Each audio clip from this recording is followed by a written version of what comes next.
हाय, welcome back physics lover Narendra Kumar Dwivedi.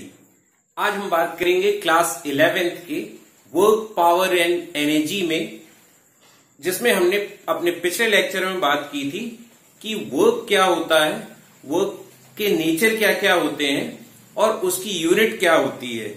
आज के इस वीडियो में हम बात करने वाले हैं कि work done by a constant force हम कैसे फाइंड कर सकते हैं, वर्क को हम उसके कंपोनेंट्स में कैसे एक्सप्रेस कर सकते हैं and what is the dimensional formula of work done. फिर हम इसी वीडियो पे आगे देखेंगे कि कंजर्वेटिव और नॉन कंजर्वेटिव फोर्सेस, दो टाइप के फोर्सेस होते हैं और ये फोर्सेस क्या होते हैं बेस्ड ऑन वर्क डन। तो चलिए आइए शुरुआत करते हैं आज के इस वीडियो की। Okay, so here is our first topic, work done by a constant force। जब किसी बॉडी पे कोई कांस्टेंट फोर्स लगता है तो उस पे कितना अमाउंट ऑफ वर्क डन होगा और वो वर्क डन किन किन फैक्टर्स पे डिपेंडेंट होगा, अब हम देखते हैं। तो वर्क किसी भी बॉडी पे दो तरीके से लग सकता है, या तो वो वर्क उस बॉडी पे जिस डायरेक्शन पे बॉडी में मोशन है उसी डायरेक्शन पे फोर्स भी लगे, या तो फिर क्या हो सकता है कि उस बॉडी पे जो फोर्स है वो डायरेक्शन ऑफ मोशन से किसी ना किसी एंगल पे लगे, inclined at some angle with the direction of motion of the body. तो दोनों ही केसेस में वर्क डन की वैल्यू अलग अलग होगी। Let's see the first case, when force acts along the direction of motion of the body। अब body suppose हमारे पास में ये है, बॉडी की फर्स्ट इनिशियल पोजीशन एट ए, बॉडी पे मोशन इस डायरेक्शन पे है, horizontal x axis, force F, constant force is acting along the direction of motion of the body. अब हम यहां पे बॉडी की डिस्प्लेस्ड पोजीशन देखते हैं। It is represented at B after certain time T. तो बॉडी पे डिस्प्लेसमेंट कितना हुआ, उसमें डिस्टेंस बॉडी ने कितना ट्रेवल किया, इट इज एस। तो हम वर्क डन कैलकुलेट कर सकते हैं magnitude of force into displacement और distance covered by the body. तो ये हमारे पास में वर्क डन आ जाएगा। What if the force is acting at certain angle with the direction of motion of the body, जो कि हमारा सेकंड केस है। तो अब हम यहां पे देख सकते हैं कि ये बॉडी है at time t equal to 0 और इस बॉडी पे motion is along positive x, इस पे direction of motion is this one और इससे इंक्लाइंड एट थीटा एंगल हमारा एक कांस्टेंट फोर्स बॉडी पे लग रहा है। तो इस कंडीशन पे हम फोर्स को रिजॉल्व करते हैं इनटू इट्स कंपोनेंट्स। तो हमारे पास में फोर्स के दो कंपोनेंट आएंगे, एक आएगा हॉरिजॉन्टल कंपोनेंट जो कि along the direction of motion of body होगा, which is F X equal to F cos theta, और दूसरा कंपोनेंट इस फोर्स का vertical to the direction of motion of the body होगा, जिसको हम वर्टिकल कंपोनेंट कहते हैं, F Y equal to F sine theta. अब ये कंपोनेंट बॉडी को ड्रैग करेगा अपनी डायरेक्शन पे। तो बॉडी की after certain time T displace position is this. तो हमारे पास डिस्प्लेसमेंट कितना आया, एस। अब हम वर्क डन कैलकुलेट करते हैं। तो वर्क डन क्या होता है, work done is force along the direction of motion of body. तो हमारे पास फोर्स क्या लग रहा है along the direction of motion of body, it is F cos theta. तो हमने एफ कॉस थीटा ले लिया into the displacement. What is the displacement on the body, it is S. So we have taken S here. तो अब हम इसको कैसे लिख सकते हैं, हम इसको लिख सकते हैं F S into cos theta. अब हमें मालूम है कि force is a vector and displacement is next vector. तो ये दोनों वेक्टर्स का डॉट प्रोडक्ट है वर्क डन। और ये भी मालूम है कि जो स्केलर प्रोडक्ट है या डॉट प्रोडक्ट है वो हमेशा क्या देता है, एक स्केलर क्वांटिटी ही प्रोड्यूस करता है। तो work done is clearly a scalar quantity which has only and only magnitude but not having any direction.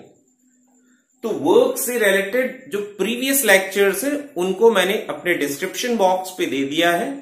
You can just watch those previous lectures.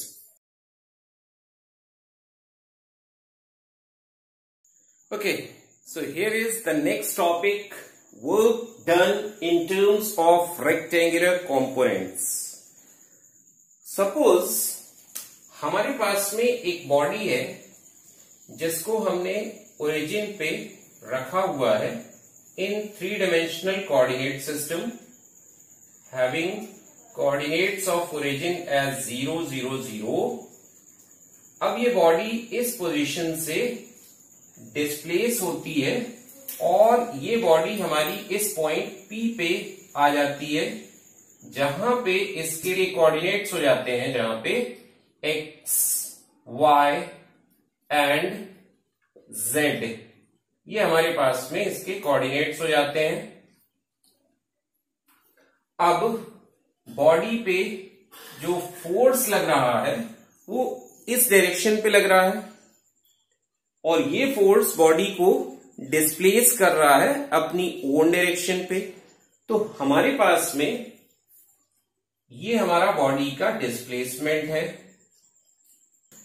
अब बॉडी पे फोर्स हम सपोज करते हैं इधर लग रहा है और बॉडी में डिस्प्लेसमेंट आ रहा है suppose S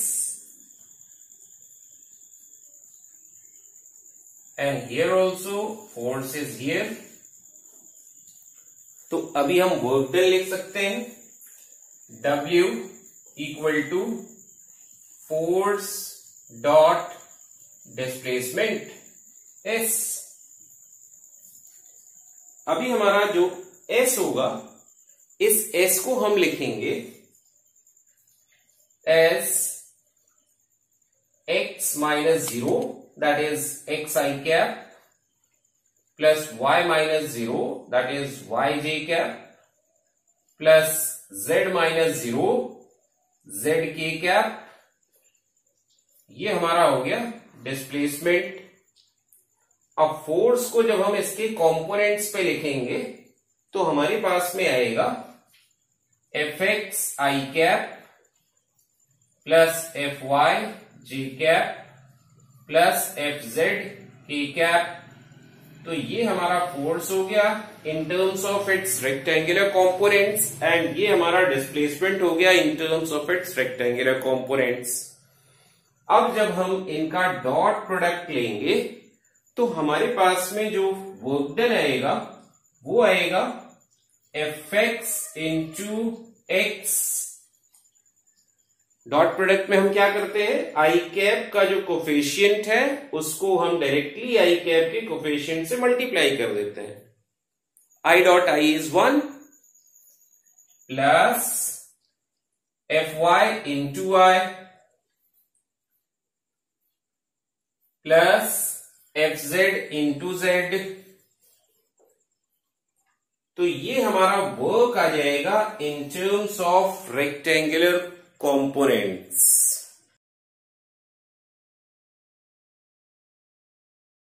Okay, so here is next topic, dimensions and unit of work. तो हमारे पास में जो वर्क का डायमेंशन है वो हम कैसे फाइंड करते हैं। हमारे पास में वर्क डन हम लिखते क्या है, W equals to force into displacement. अब फोर्स का जो डायमेंशनल फॉर्मूला होता है वो हम क्या लिखते हैं, m1 l1 t-2 और डिस्प्लेसमेंट के लिए हमारा डायमेंशनल फॉर्मूला इज l। तो हम क्या फॉर्मूला बनाते हैं, हम बनाते हैं m1 l2 T-2, ये हमारा हो जाता है डायमेंशनल फॉर्मूला, या यूं बोल दें कि डायमेंशंस हो जाती हैं हमारी। अब हम बात कर लेते हैं यूनिट ऑफ वर्क की। तो हमारे पास में जो यूनिट ऑफ वर्क है वो दो तरह की यूनिट्स होती हैं। एक होती है एब्सोल्यूट यूनिट ऑफ वर्क और दूसरा होता है ग्रेविटेशनल यूनिट ऑफ वर्क। अब ये यूनिट्स एब्सोल्यूट और ग्रेविटेशनल कैसे, किस बेसिस पे होती हैं? तो जब भी किसी बॉडी पे जो फोर्स लग रहा है वो फोर्स अगर एब्सोल्यूट यूनिट ऑफ फोर्स हुआ तो वो जो डिस्प्लेसमेंट प्रोड्यूस करेगा बॉडी पे along its direction of application, तो वहां पे जो वर्क होगा उसकी यूनिट होगी एब्सोल्यूट यूनिट ऑफ वर्क। और अगर लगने वाला फोर्स बॉडी पे ग्रेविटेशनल यूनिट ऑफ फोर्स है तो वहां पे वो वर्क क्या हो जाएगा? ग्रेविटेशनल यूनिट ऑफ वर्क के नाम से जाना जाएगा। तो जैसा कि हम देख सकते हैं यहां पे absolute unit, work is said to be in absolute unit of work if absolute unit of applied force displaces the body through unit distance in the direction of force। Force की ही डायरेक्शन पे उसको unit distance से displace कर दे, और लगने वाला force अगर absolute unit of force हो तो वो जो वर्क होगा वो एब्सोल्यूट यूनिट ऑफ वर्क बोला जाएगा। तो हम इसका जो एसआई यूनिट लिखते हैं, it is joule. So 1 joule is equal to 1 Newton meter, and in CGS system the absolute unit of work is erg, and 1 erg we write 1 dyne centimeter। अब इन दोनों के बीच में रिलेशन क्या है? तो हमारे पास में 1 joule is equal to 10⁻⁷ erg। अब हम बात कर लेते हैं अपने दूसरे टाइप ऑफ यूनिट की, ग्रेविटेशनल यूनिट। अब जो हमारा ग्रेविटेशनल यूनिट है वो ग्रेविटेशनल यूनिट क्या होगा? अगर बॉडी पे फोर्स जो लग रहा है it is in gravitational unit of force. If gravitational unit of force displaces the body through unit distance along its direction of application, then the work is said to be gravitational unit of work। तो वहां पे जो work होगा वो gravitational unit of work बोला जाएगा अगर gravitational unit of force body को यूनिट डिस्टेंस से अपनी डायरेक्शन पे डिस्प्लेस कर पा रहा है। अब हमारे पास में सीजीएस ग्रेविटेशनल यूनिट क्या है? KG metre, kilogram metre. अब इस किलोग्राम मीटर को हम अपने जूल में कैसे कन्वर्ट करेंगे? तो इसको हम लिखते हैं 9.8 newton into metre. 1 kilogram metre equal to 9.8 newton into 1 metre, और ये हमारे पास में 9.8 न्यूटन मीटर हो जाता है, या यूं बोल दें 9.8 जूल हो जाता है। अब हमारा जो सीजीएस सिस्टम में यही जो यूनिट है ग्रेविटेशनल यूनिट, ये है gram centimetre.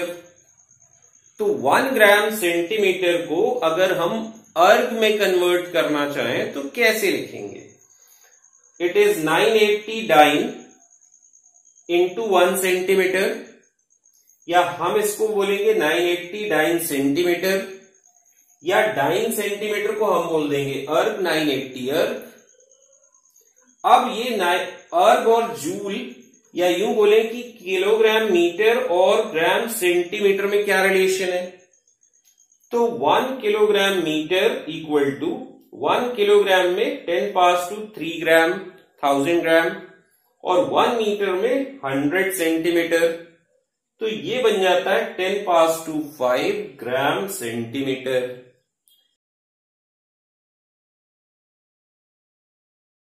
Okay, so here is next topic, that is conservative and non-conservative forces.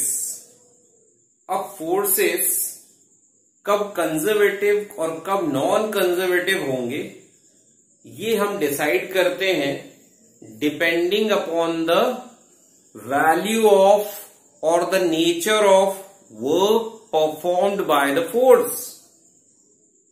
अगर अप्लाइड फोर्स किसी बॉडी को इनिशियल पोजीशन ऑफ इट से फाइनल पोजीशन तक डिस्प्लेस कर रहा है और ये दोनों पोजीशंस के बीच में work done by the force is dependent on only and only initial and final positions. अब वो बॉडी इनिशियल से फाइनल पे किस रास्ते से जा रही है, किस पाथ से होके जा रही है, उस पे अगर ये वर्क ना डिपेंडेंट हो तो हम वो फोर्स जो इस तरह का वर्क प्रोड्यूस कर रहा है बॉडी में, दैट अप्लाइड फोर्स और acting force on the body is said to be conservative in nature. अब हमारे जो कंजर्वेटिव फोर्सेस एग्जिस्टिंग है in nature, that is the one of the fundamental force existing in nature, gravitational force conservative in nature है। Then second one electrostatic force, again the next fundamental force, ये भी हमारा कैसा है, conservative nature का है। अब कंजर्वेटिव नेचर फोर्स का एक और पिक्यूलियर प्रॉपर्टी प्रोड्यूस करता है। अगर बॉडी एक क्लोज्ड पाथ पे मूव हो रही है और हम उस क्लोज्ड पाथ पे टोटल वर्क डन कैलकुलेट करें अराउंड एनी क्लोज्ड पाथ, तो वो work done by the force zero आने वाला है। तो यहां पे अपन ने लिखा है integral over closed path. Integral means we are taking the sum of all small displacements, work produced during small displacements. वो सारे छोटे छोटे डिस्प्लेसमेंट्स को प्रोड्यूस करने में जो small amount of work done है, उन सभी को हम ऐड कर रहे हैं अराउंड एनी क्लोज्ड पाथ। तो ये जो सम है इस तरह का in that closed path, that will be zero. अगर ये वर्क इस तरह का जीरो आता है तब भी हम बोलेंगे कि वो जो फोर्स ये वर्क कर रहा है that is conservative in nature. अब इसके उल्टे हम क्या बोल सकते हैं, for non conservative of force, if the work done और against, if the work done by or against the applied force is dependent on the path followed instead of its initial and final position, body की initial और final position को छोड़ के अगर उसके बीच में body किस पाथ से होके ट्रांसफॉर्म हो रही है इनिशियल से फाइनल में, अगर वर्क डन उसका फंक्शन हो जाए, उस पे डिपेंडेंट हो जाए, तो वो फोर्स जो इस तरह का वर्क प्रोड्यूस कर रहा है बॉडी पे, उस फोर्स को हम नॉन कंजर्वेटिव फोर्स कह देते हैं। अब नॉन कंजर्वेटिव फोर्स की एक प्रॉपर्टी और भी है, अगर हम work done by non conservative force calculate करें इन एनी क्लोज्ड पाथ, तो वो जीरो नहीं आने वाला। अब हमारे जो नॉन कंजर्वेटिव टाइप के फोर्सेस हैं जो एग्जिस्ट करते हैं around us, friction, force of friction, वो एक नॉन कंजर्वेटिव फोर्स है। Then again new type of friction in fluids, that is called viscous force, वो भी कैसा है, नॉन कंजर्वेटिव नेचर का है। तो इस तरीके से हमारा नॉन कंजर्वेटिव पाथ का फंक्शन होगा depends on path followed between initial and final, और जबकि कंजर्वेटिव क्या होगा, सिर्फ और सिर्फ डिपेंडेंट होगा इनिशियल और फाइनल पोजीशन पे बॉडी की, और उसके बीच में पाथ पे डिपेंडेंट नहीं होगा।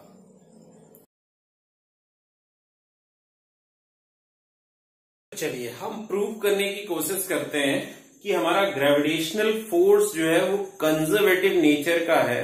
मींस हम यहां प्रूव करेंगे कि जो हमारा work done by the gravitational force है वो बॉडी की इनिशियल और फाइनल पोजीशंस पे डिपेंडेंट होगा, ना कि वो दो पोजीशन के बीच में वर्क किस पाथ पे से होके बॉडी ट्रांसफॉर्म हो रही है उस पाथ पे डिपेंडेंट होगा। तो चलिए आइए हम देखते हैं। हमारे पास दो तरीके हैं, और जैसा कि आप देख पा रहे हैं डायग्राम पे, पहला तरीका है बॉडी को ए से उसकी फाइनल पोजीशन इनिशियल से फाइनल बी पे लेके जाने का। उसको हम डायरेक्ट पाथ पे लेके जा रहे हैं बाय हाइट h। तो इस फर्स्ट केस में हमारा जो वर्क आएगा, work done against gravity, it will be equals to force into displacement, that is h। ये हमारा फर्स्ट पाथ के अलोंग वर्क डन आ जाएगा। अब हम सेकंड केस में क्या करते हैं कि बॉडी को अलग अलग पाथ से होके और उसको फाइनली बी पोजीशन तक पहुंचाते हैं।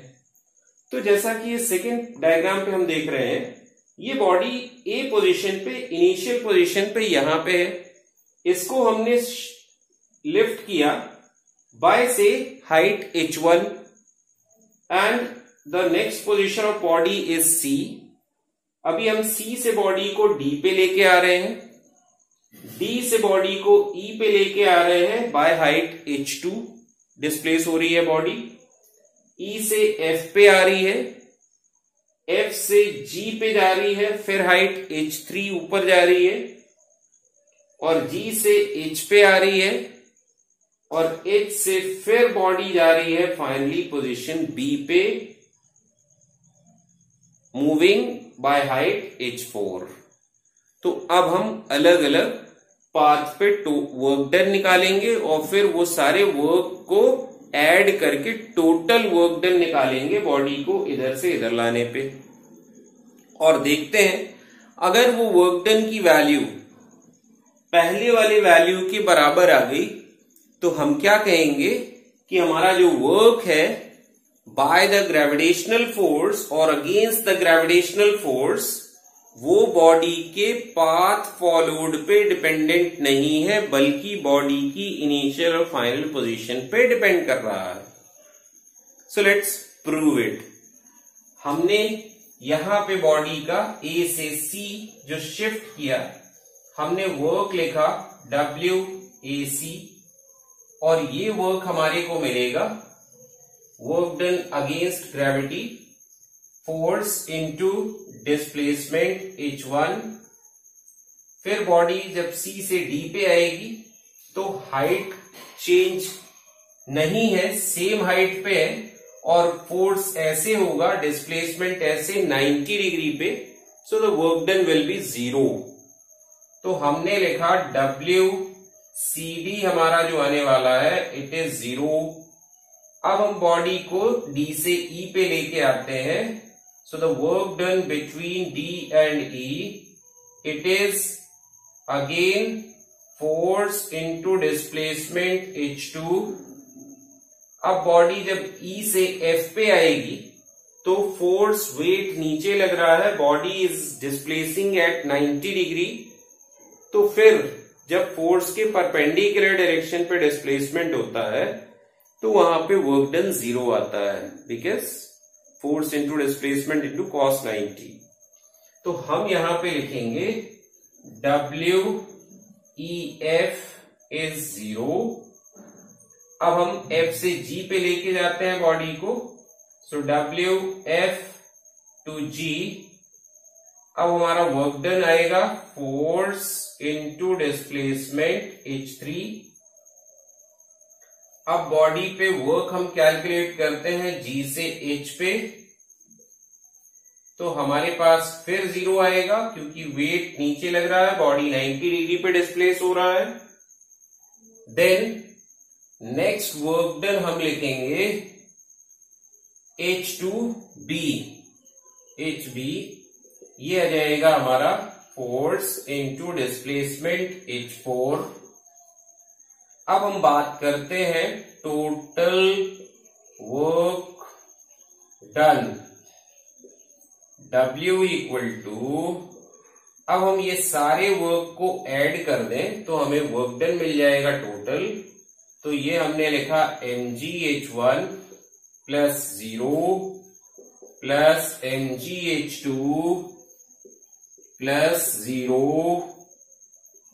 Plus mgh3 plus 0 plus mgh4। अब हम देख पा रहे हैं mg is common in all, तो हम यहां से mg को कॉमन ले लेते हैं और अंदर हमें मिलेगा h1 plus h2 plus h3 plus h4। अब अगर हम इसको और इसको कंपेयर करें, but h1 plus h2 plus h3 plus h4 हमें क्या मिल रहा है, that is equal to h। Therefore W equal to mg into, इसकी जगह हमने क्या लिख दिया, h। तो अब आप देख पा रहे हैं कि ये वर्क और ये वर्क, ये पहले पाथ पे डायरेक्ट बॉडी मूव कर रही थी इनिशियल से फाइनल पे, work done was mgh। Second case में बॉडी सेम वर्क प्रोड्यूस हो रहा है इनिशियल और फाइनल पोजीशन पे, but body is moving along different paths. So there are about 1, 2, 3, 4, 5, 6, 7 paths. But the total work done between initial and final position of the body remains the same as it was in the previous case. तो इस तरीके से हम clear बोल सकते हैं कि the gravitational force which is doing such kind of work is conservative in nature.